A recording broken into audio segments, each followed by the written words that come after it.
Breaking news. BRS అధినేత కేసీఆర్ తో మాజీ మంత్రి హరీష్ రావు మరోసారి సమావేశమయ్యారు. ఎరవలిలోని ఫామ్ హౌస్ లో సుమారు 4 గంటలకు పైగా సమావేశం సాగింది. ప్రధానంగా కాళేశ్వరం ప్రాజెక్టుకు సంబంధించిన ఆరోపణలపై జస్టిస్ చంద్రఘోష్ కమిషన్ జారీ చేసిన నోటీసుల గురించి చర్చించినట్లు సమాచారం. ఈ నోటీసుల వల్ల తలెత్తే రాజకీయ చట్టపరమైన పరిణామాలపై వారు కూలంకషంగా చర్చించినట్లు తెలుస్తుంది. కాళేశ్వరం నోటీసులపై ముఖ్య నేతలు మాత్రమే స్పందించాలని కేసీఆర్ ఆదేశించినట్లు సమాచారం. కాళేశ్వరం ప్రాజెక్టు విషయాన్ని ప్రజల్లో ఏ విధంగా అనుకూలంగా తీసుకుపోవాలనే అంశాలపై హరీష్ రావుతో పాటు న్యాయ నిపుణులతో కేసీఆర్ సుదీర్ఘ మంతనాలు జరిగినట్లు తెలుస్తుంది. కాళేశ్వరంతో పాటు కవిత రాబోయే రోజుల్లో ఇలాంటి నిర్ణయాలు తీసుకుంటుంది, దానిపై ఏ విధంగా స్పందించాలని అనే అంశంపై పూర్తిగా చర్చ జరిగినట్టుగా సమాచారం.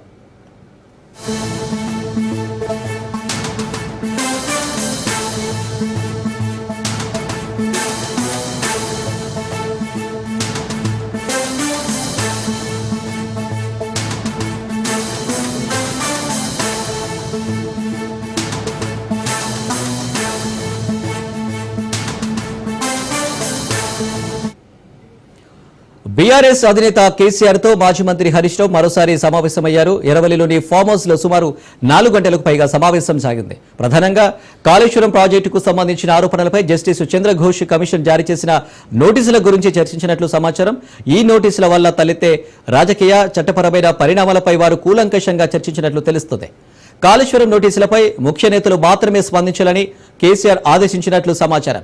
కాళేశ్వరం ప్రాజెక్టు విషయాన్ని ప్రజల్లో ఏ విధంగా అనుకూలంగా తీసుకుపోవాలనే అంశాలపై హరీష్ రావుతో పాటు న్యాయ నిపుణులతో కేసీఆర్ సుదీర్ఘ మంతనాలు జరిగినట్లు తెలుస్తుంది.